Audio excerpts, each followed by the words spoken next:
Mehlwürmer, Heuschrecken, Grillen und Getreideschimmelkäfer. Ab jetzt offizielles Lebensmittel und neues Superfood der sogenannten Klimaaktivisten. Naja, und wenn es nach diesen ganzen Klimagläubigen geht, nicht nur für die, sondern für uns alle. Grillenpulver in Lebensmitteln, die Larven des Getreideschimmelkäfers, Heuschrecken und Mehlwürmer als Foodtrend der Zukunft. Das hört sich jetzt für dich ekelhaft an und du möchtest diese Viecher nicht essen, dann solltest du bei deinem zukünftigen Einkauf genauestens auf die Zutatenliste schauen. Denn bereits seit 2021 ist die Larve des gelben Mehlkäfers das erste Insekt in der EU, das als Lebensmittel offiziell zugelassen wurde. Und ihm folgen nun am 24. Januar diesen Jahres Hausgrillen und Getreideschimmelkäfer. In diesem Video erfährst du, welche Insekten in welchen Lebensmitteln enthalten sind, warum die Insekten verwendet werden, welche Gefahr sie für den Konsumenten darstellen können und wie du Lebensmittel, die Insekten beinhalten, erkennen und vermeiden kannst. Den Anfang als zugelassenes Lebensmittel hat die Larve des gelben Mehlkäfers, also der Mehlwurm, gemacht, und zwar wurde der schon 2021 als erstes Insekt offiziell in der EU zugelassen. Produkte auf Basis anderer Insekten, zum Beispiel Grillen, Heuschrecken, Würmer und so, gab es in gewisser Form vorher schon. Also als Müsli-Riegel, Burger-Patties oder auch als Mehl gab es schon vorher in deutschen Supermärkten zu kaufen. Die waren damals allerdings nicht zugelassen. Das lag daran, dass Insekten bis zum 1. Januar 2018 nicht grundsätzlich als neuartig oder als neuartige Lebensmittel gegolten haben und ohne Zulassung vermarktet werden durften. Erst mit der sogenannten Novel Food Verordnung hat sich das geändert. Diese neue Verordnung sollte allerdings nicht zu einem zwischenzeitlichen Verbot dieser Erzeugnisse führen. Um niemanden abzustrafen, wurden die Produkte auch nicht vom Markt genommen, als die Novel Food Verordnung auf Insekten erweitert wurde. Voraussetzung für den weiteren Verkauf war allerdings, dass bis Anfang 2019 ein Antrag auf Zulassung gestellt werden musste. Mit der neuen EU-Verordnung dürfen ab dem 24. Januar nun auch Hausgrillen und Getreideschimmelkäfer in Deutschland zu Lebensmitteln verarbeitet werden. Ja, schauen wir uns jetzt nochmal die Insekten genauer an. Wenn von diesem Mehlwurm die Rede ist, dann handelt es sich konkreter um die Larve des gelben Mehlwurms, deren Zulassung und Verkauf die EU-Mitgliedstaaten vor knapp 2 Jahren schon zugestimmt haben. Die getrocknete Larve des Mehlkäfers darf als Ganzes oder gemahlen verkauft werden. Zudem kann sie als Zutat bis zu einem Anteil von 10% in verschiedenen Lebensmitteln, zum Beispiel Nudeln oder Keksen, eingesetzt werden. Die Hausgrille wird nun als teilweise entfettetes Pulver verwendet. Das teilweise entfettete Pulver aus der Hausgrille darf vorerst nur von der Firma Cricket One Limited in den Verkehr gebracht werden und in folgenden Lebensmitteln verarbeitet werden. Haltet euch fest, es ist so einiges, was jetzt kommt. Meerkornbrot und Brötchen, Cracker und Brotstangen, Getreideriegel, Vormischungen für Backwaren, Kekse, Erzeugnisse aus Teigwaren, gefüllte Erzeugnisse aus Teigwaren, Soßen, Kartoffelerzeugnisse, Gerichte auf Basis von Hülsenfrüchten und Gemüse, Pizzen, Gerichte auf Basis von Teigwaren, Molkenpulver, Fleischanalogen, die man vielleicht so oder so nicht essen sollte, Suppen und Suppenkonzentrate oder Pulver, Snacks auf Maismehlbasis, bierähnliche Getränke, Schokoladenerzeugnisse, Nüsse und Ölsaaten, Snacks außer Chips und Fleischzubereitungen mit den entsprechenden vorgegebenen Höchstmengen. So, woher wisst ihr jetzt, ob das Produkt, was ihr kaufen wollt, diese tolle Hausgrillenmatsche enthält? Also die Bezeichnung im Zutatenverhältnis soll teilweise entfettetes Pulver aus Acheta domesticus, also der Hausgrille, enthalten. Zu den Problemen bei der Kennzeichnung von insektenhaltigen Lebensmitteln kommen wir allerdings später noch zu sprechen. Der Getreideschimmelkäfer ist natürlich schon alleine aufgrund seines Namens mein absoluter Favorit von den bald zugelassenen neuen tollen Lebensmitteln. Und da wird die Larve des Getreideschimmelkäfers in gefrorener, pastenartiger, getrockneter oder pulverisierter Form durch die Firma Insect NLBV in den Verkehr gebracht. Und diese tolle Getreideschimmelkäfermatsche darf in folgenden Lebensmitteln enthalten sein. Auch hier, es sind wieder einige. Getreideriegel, Brot und Brötchen, verarbeitetes Getreide und Früchtezerealien, Porridge, trockene Vormischungen für Backwaren, getrocknete Erzeugnisse aus Teigwaren, gefüllte Erzeugnisse aus Teigwaren, Molkepulver, Suppen, Gerichte auf Getreide- bzw. Teigwarenbasis, Gerichte auf Pizzabasis, Pasta, Snacks außer Chips. Die Bezeichnung für den Getreideschimmelkäfer im Zutatenverzeichnis soll entweder gefrorene Larvenpaste aus Larven von Alphitobius diaperinus, mein Latein ist leider nicht so gut, hab noch nichts getrunken, Getreideschimmelkäfer, oder getrocknete Larvenpulver aus Larven von Alphitobius diapernius, Getreideschimmelkäfer, bedeuten. Ja, wie vorhin schon gesagt, wollte ich nochmal auf die Kennzeichnung von den Zutaten bei den verschiedenen Produkten eingehen. Denn laut einem Artikel vom 6. Oktober 2022 auf der Internetseite der Verbraucherzentrale, das Wichtigste hier erstmal in Kürze, haben die auch hier oben schön zusammengefasst. Den ganzen Artikel verlinke ich euch unten nochmal in der Videobeschreibung, dann könnt ihr selber nochmal nachrecherchieren. Die Verbraucherzentrale hat da auf jeden Fall Lücken bei der Allergenkennzeichnung und den Hinweisen darauf, wie Keime in den Herstellungen abgetötet worden sind, festgestellt. Ist ja schon mal so eine Sache, wenn man da ja Keime und Allergen, viele Leute haben Allergien und naja, da kommen wir auch später nochmal drauf, auf die Allergien.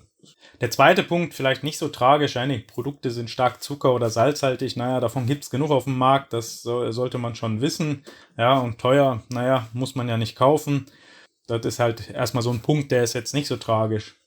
Ja, auch sie haben hier nochmal gezeigt, wo die Sachen drin sind. Ja, auch hier waren es halt nur die Heuschrecken und Mehlwürmer, weil das ist halt ja noch, wir sind ja hier noch bei einem Artikel aus dem Jahr 2022, also die neuen beiden tollen Leckerbissen sind noch nicht zugelassen, aber hier haben die halt schon die Probleme festgestellt und wir kennen das ja, wird sicherlich jetzt in Zukunft nicht besser werden. Hier auch wieder die Kennzeichnung möglicher Kreuzallergien ist lückenhaft. Es fehlen Hinweise, ob die Produkte bei der Herstellung erhitzt oder einem anderen Verfahren zur Keimabtötung unterzogen wurden. Finde ich jetzt ein bisschen problematisch. Auch hier teils wird mit unzulässigen Nährwert- und gesundheitsbezogenen Angaben geworben. Naja, ist auch nicht so toll. Bleibt festzuhalten, die Verbraucherzentrale hat im Jahr 2022 bereits festgestellt, dass es da Probleme mit der Kennzeichnungspflicht gibt und auch eventuell Probleme mit Allergien geben kann. Und dann nochmal hier als letzter Punkt, allesamt sind sie sehr teuer. So fraglich und teuer wird uns der Nutzen von Insekten in Lebensmitteln allerdings in der Mainstream-Presse nicht vermittelt. Ja, da sieht es natürlich anders aus. In den Massenmedien wird die Verwendung der Insekten schon als Rettung der Menschheit angepriesen. Dazu schauen wir uns jetzt hier mal die Geo-Webseite an, kann ich euch auch unten verlinken, den Artikel. Dieser Artikel ist jetzt auch recht aktuell, er ist vom 19.01.23 und hier ist das Grillenmehl in Lebensmitteln im Anflug, ja. Gut, was schreibt die gute Frau Hoffmann da?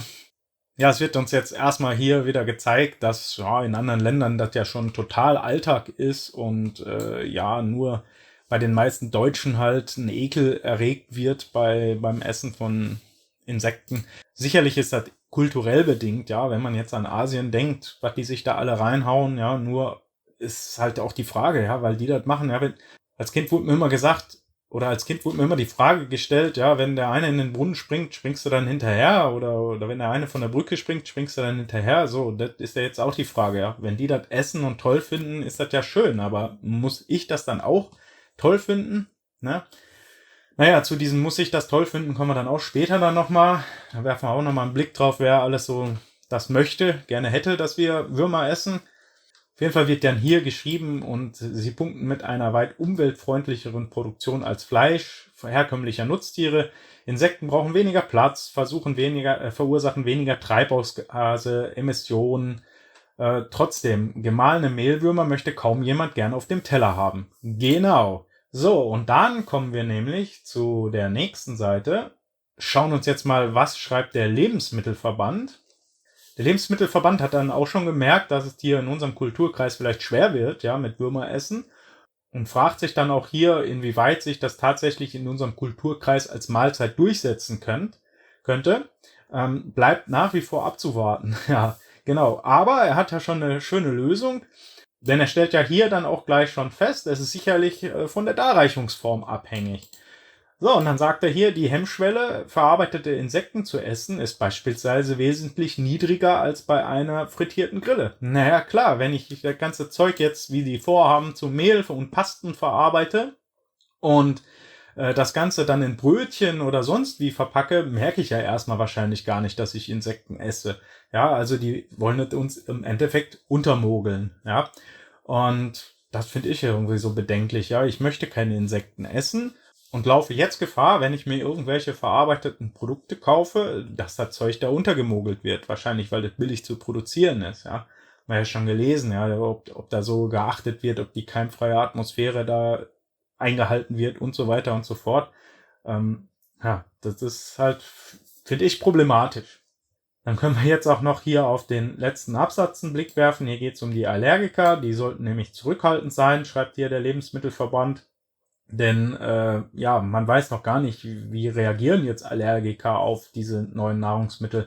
Höchstwahrscheinlich die Leute, die hier auf Krebstiere oder Hausstaubmilben reagieren, die sollten jetzt bei den Insekten vorsichtig sein. Ja, also auch für Allergiker ein Grund mehr, genau auf die Packungsbeilage zu gucken, bevor es da böse Überraschungen gibt, ja, oder auch vielleicht beim Bäcker nachfragen, ob der so ein, ja, ich sag mal, Müll in seine Produkte reintut, weil nachher esst ihr dann Brötchen und habt da nachher irgendeinen allergischen Schock oder sonst wie, ne? Woher kommen jetzt so tolle Ideen, Insekten als Nahrungsmittel zu benutzen? Ja, natürlich haben wir ja vorhin schon gesagt, im asiatischen Raum ist das ja gang und gäbe. Das wollen wir ja da auch gar nicht in Abrede stellen. Aber für unseren Kulturkreis, weiß ich nicht, halte ich das immer noch für fraglich. Ja, wir sind jetzt hier auf der Seite von unserem allseits geliebten und menschenliebenden Freund Klaus Schwab, ja, hier im World Economic Forum. Und da haben sie dann 2018 schon geschrieben, gutes Essen, warum wir bald Insekten essen können. Ja, also da wird uns schon gesagt, wie toll das ist. Jetzt habe ich mir das Ganze hier auch nicht durchgelesen. Ich wollte euch einfach nur mal zeigen, hier kommen die ganzen Ideen nicht ausschließlich, aber sicherlich mit her. Ja, der World Economic Forum oder das World Economic Forum tagt ja zurzeit auch noch in Davos und da werden sicherlich noch viele neue tolle Ideen kommen. Ich verlinke euch hier auch die Artikel, da sind mehrere hier: Burger, Bugs and the Shift of a New Way of Eating, auch hier vom World Economic Forum. Dann warum wir Insekten die Rolle geben müssen, die sie in unserem Nahrungsmittelsystem verdienen, von Juli 21. Hier sieht ja lecker aus. Ja, wenn das jetzt bald in eurer Pizza steckt. Wie gesagt, ich will da jetzt auch gar nicht groß noch drauf eingehen. Hier ein aktueller Artikel vom 9. Februar 2022. 5 Gründe, warum das Essen von Insekten den Klimawandel verringern könnte. Ja, mag sein, aber ich weiß nicht, ob mir das alles so wert ist, mir den Appetit da mit Insekten verderben zu wollen. Also ich möchte es nicht. Auf jeden Fall kennen wir jetzt eine Windrichtung, woher das Ganze so kommt. Natürlich aus dieser ganzen Klimabewegungsecke. Die wollen uns ja sowieso das Fleisch madig reden, ja, und wollen uns dann lieber mit Maden und so füttern.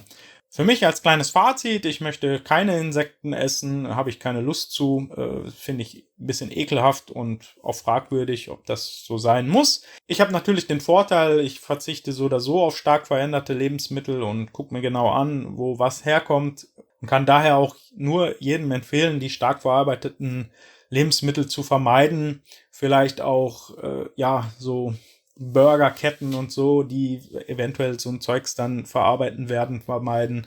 Bei seinem Pizzabäcker nachfragen, hey, verwendest du sowas? Und halt beim Einkaufen auf die Einkaufsliste gucken, ja. Anders wird man das wohl nicht verhindern können, ja. Man kann aber auch sagen, komm, mir ist das egal. Bleibt ja jedem selbst überlassen, ne? Ja, auf jeden Fall, ich wünsche allen Klimaklebern und CO2-Jüngern guten Appetit beim Verzehr ihrer neuen Superfoods in der Zukunft. Ja, ich bin auf jeden Fall da raus, ich möchte das nicht essen. Jetzt würde mich auf jeden Fall nochmal interessieren, wie siehst du das? Würdest du diese Insektenprodukte konsumieren oder hältst du das auch für zukunftsfähige Technologie in Sachen Ernährung? Schreibt es einfach mal in die Kommentare und dann sage ich mal, bis zum nächsten Aufreger.